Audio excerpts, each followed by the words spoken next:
Compañero presidente Miguel Díaz-Canel, compañeros y compañeras de la presidencia, demás invitados, hoy es un día de alegría y orgullo para la cultura cubana y para toda Cuba.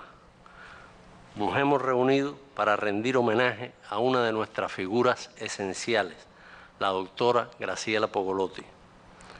Se trata, como sabemos, de una extraordinaria intelectual que ha puesto todo su talento al servicio de la descolonización, del mejoramiento humano, de los ideales y valores de la revolución. Es igualmente una educadora de enorme prestigio, ajena a toda retórica, a toda rigidez esquemática, siempre cómplice, siempre cercana a sus estudiantes, a los jóvenes, algo que ha sido una obsesión para ella, la comunicación fluida y permanente con los jóvenes. Graciela se destaca también por ser una articulista única, hondísima, de lenguaje sencillo y accesible, capaz de sorprendernos cada domingo con nuevas verdades inesperadas sobre hechos, temas y personajes históricos que creíamos conocer a fondo. Pero más allá de sus dotes intelectuales, Graciela es indudablemente una persona digna de la mayor admiración. Desde su empleo en la Biblioteca Nacional, su primer empleo, hasta el cargo que desempeña actualmente como presidenta de la Fundación Alejo Carpentier, Graciela se ha entregado a su trabajo con pasión y constancia. Nada le ha impedido trabajar intensamente a lo largo de los años. Nada, ningún obstáculo, ninguna adversidad, ningún problema de salud, por grave que sea. Su desinterés y desprendimiento son proverbiales. No ha habido en ella jamás el más mínimo apego hacia los bienes materiales. Ha estado iluminada en todo momento por ese sol del mundo moral del que habló Luz y Caballero y que Cinto instaló en lo más alto del itinerario de Cuba como nación.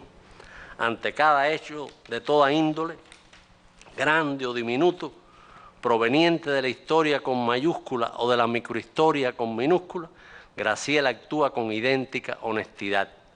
Su vocación ética es absoluta e intransigente. Pocas veces la he visto tan angustiada como cuando ha descubierto señales turbias en la conducta de alguien en quien depositó su confianza. Esa íntima fibra ética, pieza sustancial de su modo de concebirse a sí misma y de concebir su entorno y su relación con los demás, la condujo desde su temprana juventud hacia el lado de los que soñaban con una república independiente basada en la igualdad, en la justicia y en la limpieza moral. Por eso hizo suya para siempre esta revolución martiana, fidelista y socialista. El pasado 25 de enero, a propuesta de Alpidio, nuestro ministro de Cultura, el presidente Miguel Díaz-Canel Bermúdez firmó el decreto presidencial número 102 que otorga la Orden Nacional José Martí a la doctora Graciela Pogolotti Jacobson. Esta orden se concede según la Ley 1239 de diciembre de 1972 a ciudadanos cubanos y extranjeros que, entre otras razones, hayan hecho valiosos y extraordinarios aportes en la educación, la cultura, las ciencias y ostenten méritos extraordinarios y actitudes destacadas en el trabajo creador. El referido decreto presidencial destaca su importantísima obra como escritora y su compromiso irrestricto con la revolución, y subraya sus contribuciones a la promoción y el estudio de las artes plásticas, el teatro y la literatura, a la docencia en la Escuela de Letras y Arte y en el Instituto Superior de Arte, y al impulso de las ciencias sociales en la universalización de la universidad y al aprendizaje de técnicas investigativas de la antropología cultural. El decreto se está refiriendo en este último pasaje a una faceta poco conocida de los aportes de Graciela, aquella idea impulsada por Fidel que se llamó universalización de la universidad.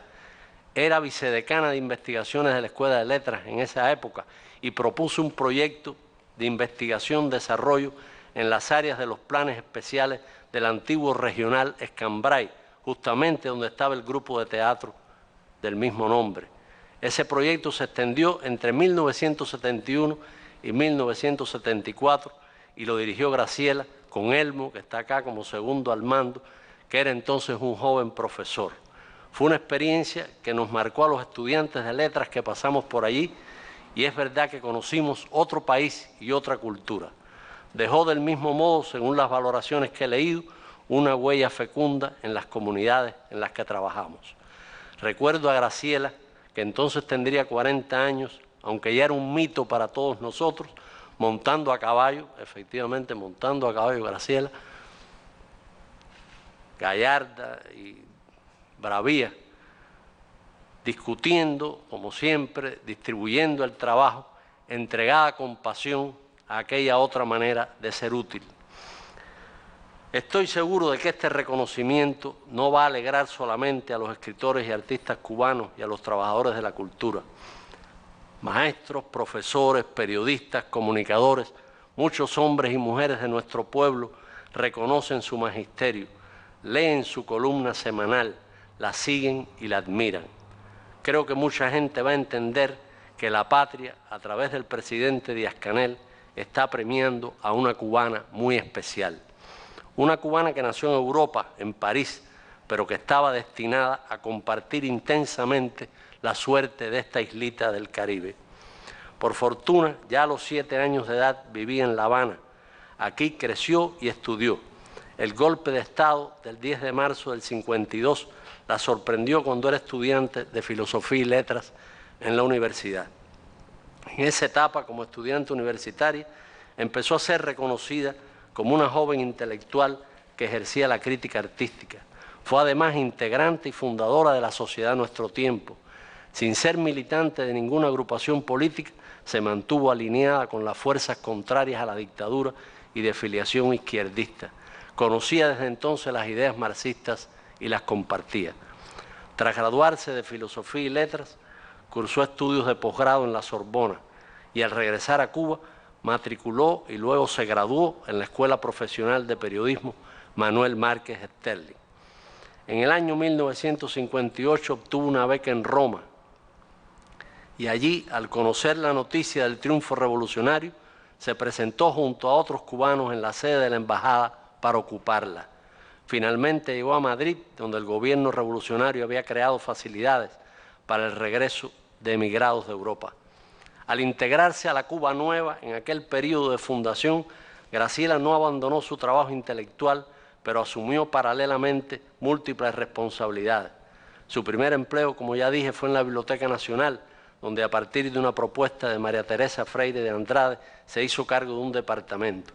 Desde allí, desde la biblioteca, diseñó programas para estimular la lectura y esa ha sido otra de las obsesiones de Graciela, promover la lectura, estimular la lectura como un primer paso hacia ser ciudadanos cultos. En la universidad dirigió el Departamento de Lenguas y Literaturas Modernas y presidió el doctorado en Filología de ese mismo centro de estudios. En el ISA, en el Instituto Superior de Arte, fungió como decana de la Facultad de Artes Escénicas. Cuando se creó en 1976 el Ministerio de Cultura y se designó a Armando Jar como ministro, fue una asesora de importancia decisiva en aquellos momentos en que hubo que rectificar errores y exclusiones, atraer a creadores distanciados, vencer prejuicios y retomar el camino trazado por Fidel en palabras a los intelectuales. Graciela había participado en el congreso que fundó la UNIAC en agosto del 61 y muchísimos años después tuve el privilegio incalculable de tenerla como vicepresidenta de la organización en los años en que estuve allí. Atravesamos aguas turbulentas y minutos muy amargos, como Graciela seguramente recuerda, pero Fidel nos recompensó con su presencia y su respaldo. Para aquel equipo de la UNIAC, donde estaban Barnett, Enrique Núñez Rodríguez, René de la Nuez, Harold Gramach y otros compañeros muy valiosos, ella, la doctora, como le llamábamos todos, significaba mucho. Cuando pedía la palabra la escuchábamos silenciosa y atentamente, a sabiendas de que la reunión iba a cambiar de rumbo a partir de ahí y a encauzarse hacia algún lugar sensato. En la UNIAC aprendí que a la doctora siempre hay que escucharla, siempre, y hasta hoy he seguido escuchándola. Y sé que Alpidio lo escucha, y Morlote, y supongo que Rafael haga lo mismo. También por su vasta sabiduría Graciela recibe hoy esta orden de manos del presidente de Cuba. Se trata de un altísimo reconocimiento muy merecido, extremadamente merecido. Que una martiana tan íntegra, radiante y cabal como ella reciba la orden José Martí es algo muy hermoso, cargado de sentido, de poesía, de gravitación, como decía Lezama. Y es que desde su modestia infinita, desde su rechazo a todo protagonismo, a las cámaras y a los flashes, la doctora ha sido imprescindible en la misión de dar continuidad a nuestro pensamiento emancipador. La lucidez de Graciela, su coherencia, su valentía, su lealtad a los principios, su adhesión a los ideales de justicia y libertad, la instalan en un lugar relevante de la tradición intelectual nacida con Varela y Luz y coronada por Martí y Fidel, pasando entre otros por Villena, Don Fernando, Lezama, Cintio, Roa, Hart, Roberto y Eusebio.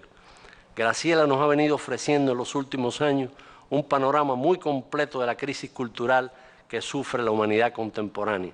El repliegue de la inteligencia frente al empuje de la trivialidad, la fragmentación del conocimiento, la desmemoria acelerada y la exaltación del presente, la suplantación de la verdadera indagación artística y literaria por el arte comercial, la ofensiva de la ideología neoliberal con su pragmatismo funesto, las tendencias a la simplificación, la recolonización desde el norte en el campo espiritual y en los modos y estilos de vida.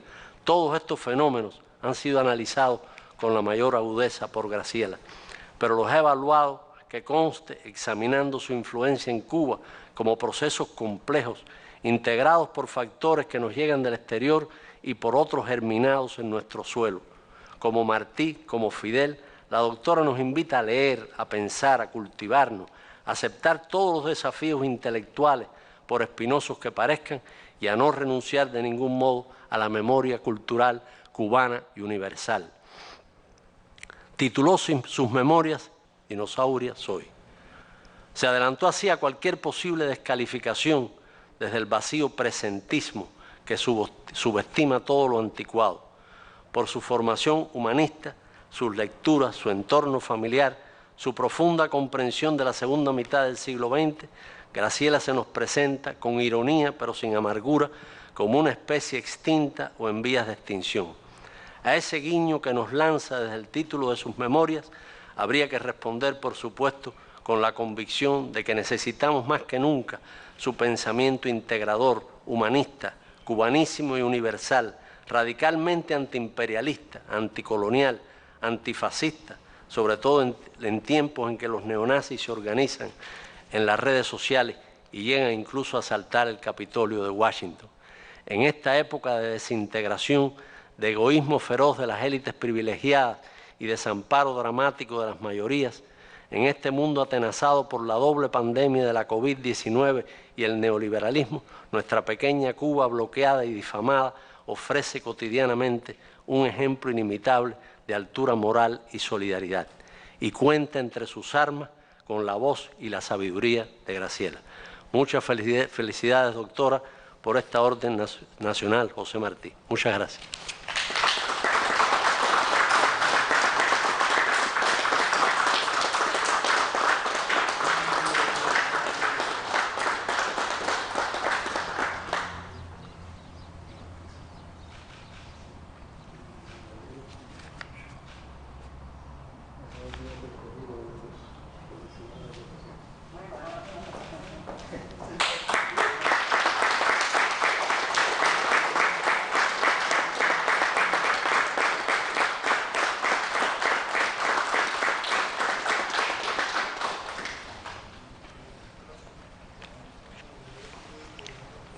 Compañero Miguel Díaz-Canel, presidente de la República, compañeras y compañeros.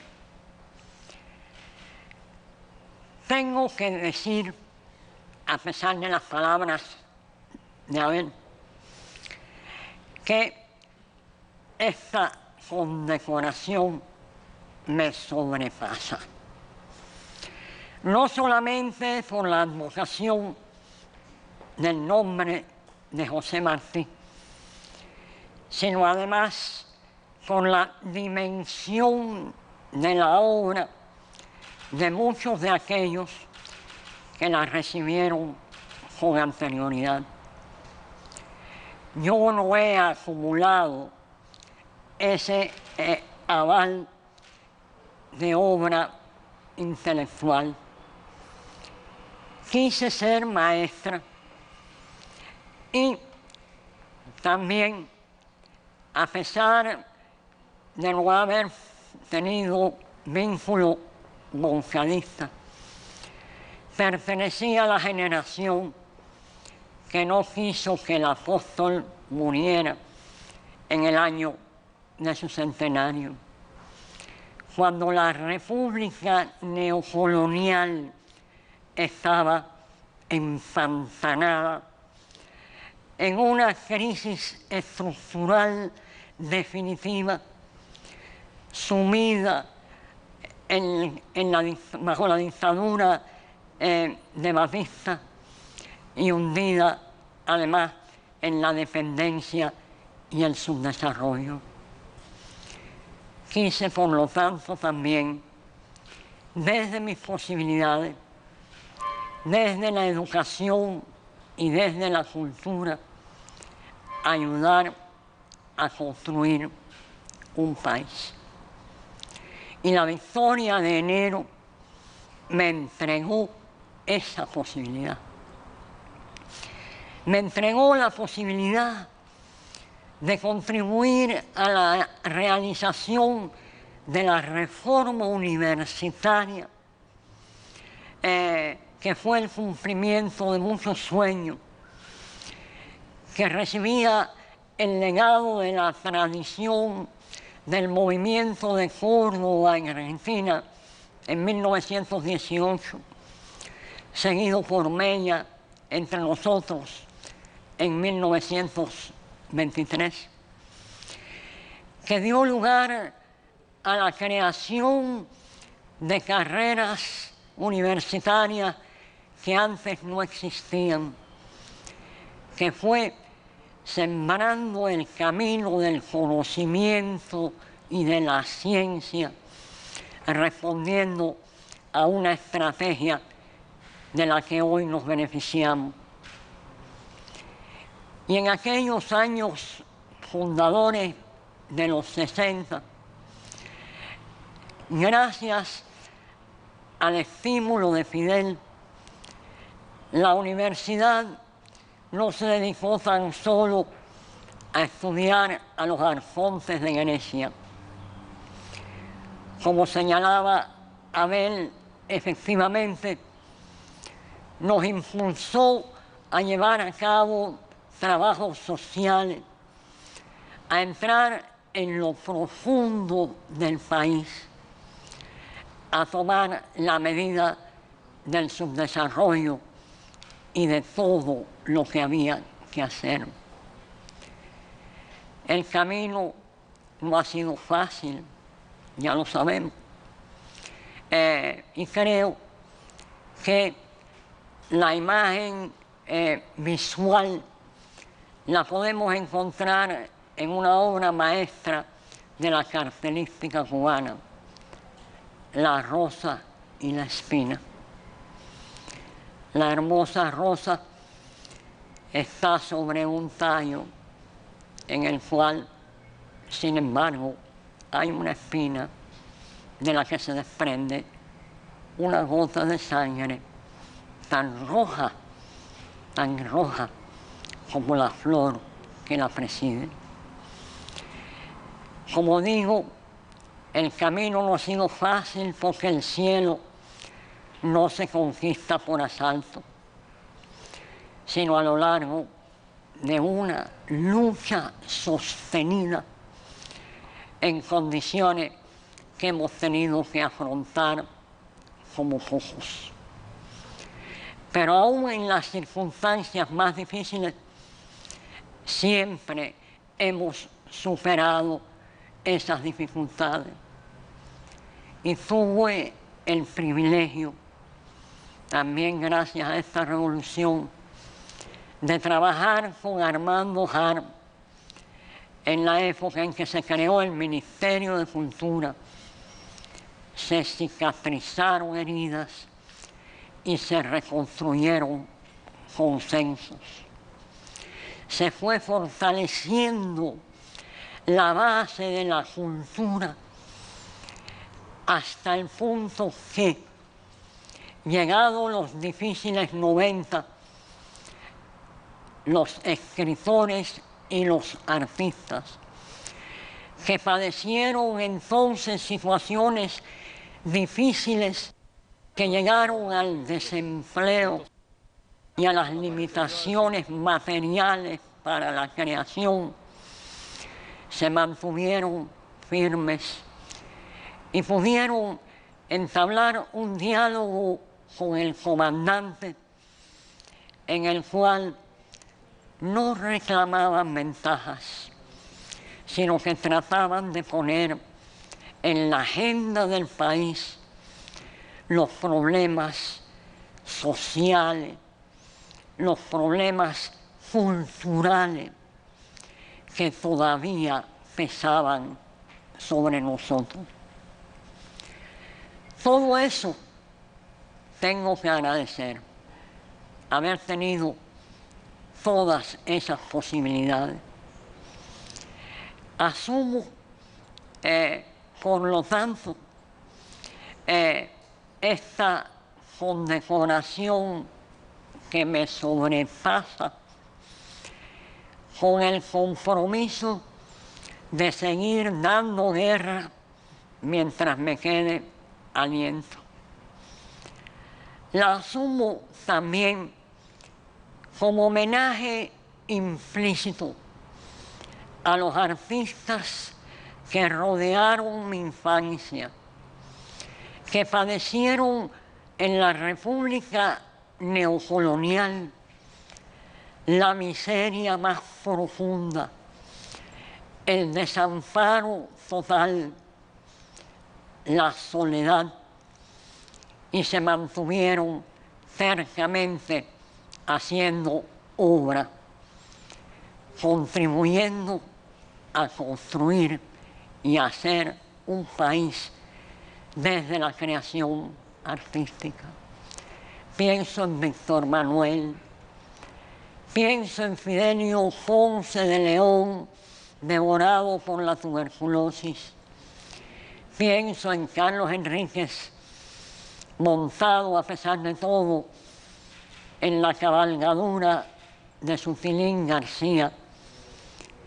Pienso también en mi padre, en Marcelo Cogolotti, que en su paisaje cubano quiso dejar una síntesis de nuestro dramático panorama social y económico. Gracias otra vez. Gracias otra vez por un honor que me sobrepasa y me compromete.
en este momento histórico que tanto se ha ganado, tanto usted se merece. Mucho cariño y muchas gracias. Amigos televidentes, la televisión cubana les ha llevado a ustedes la ceremonia de imposición de la Orden José Martí a la doctora Graciela Pogolotti Jacobson, reconocida intelectual cubana, crítica de arte, prestigiosa ensayista y profesora.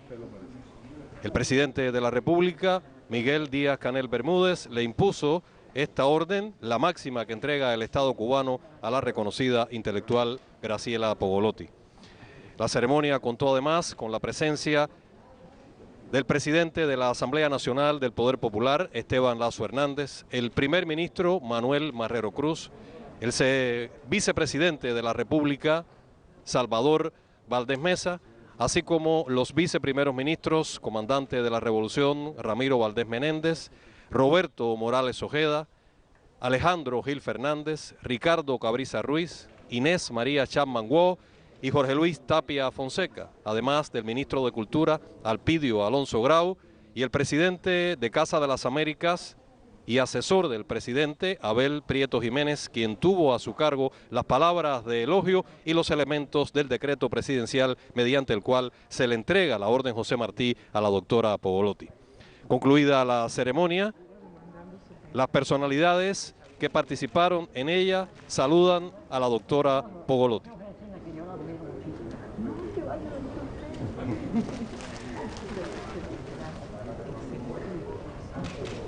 La doctora Graciela Pogolotti ha escrito numerosos ensayos, pero ha sido fundamental en su obra escrita también su enorme labor en la docencia y la promoción de la cultura cubana. Desde la cátedra en la Universidad de La Habana, en la Facultad de Artes y Letras, a las investigaciones socioculturales vinculadas a los primeros pasos del grupo Teatro Escambray, hasta la formación de teatristas en el Instituto Superior de Arte, hasta su responsabilidad hoy día al frente de la Fundación Alejo Campertier, en todos los cuales ha dejado una profunda huella de análisis, examen, rigor intelectual y académico, la intelectual cubana Graciela Pogolotti Jacobson, que hoy ha recibido la Orden José Martí, la más alta que entrega el Estado cubano.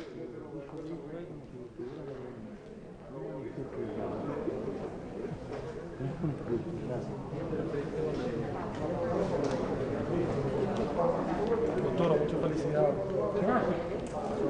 Deben estar emocionadísimos. De esta forma concluye la transmisión de la televisión cubana de la ceremonia de imposición de la Orden José Martí a la doctora Graciela Pogolotti Jacobson por el presidente de la República, Miguel Díaz-Canel Bermúdez. La señal regresa hasta nuestros estudios centrales.